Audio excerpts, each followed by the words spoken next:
got a new 462 steel the other day with a 3-foot bar chain.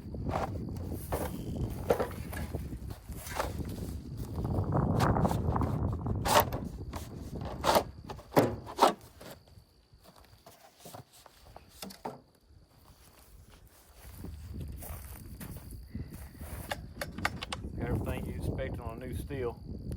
That's your one this side, except for the bar is a little big. We got it doing a lot of groundwork. Like here, let me move this thing back.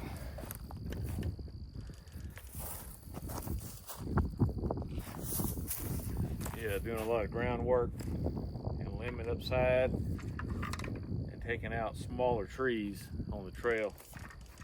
We'll put the smaller chain and bar on it at 25 when we're actually cutting trees. Afraid I won't have enough oil to run the whole bar. But we're fixing to gas it up and oil it up and start it for the first time.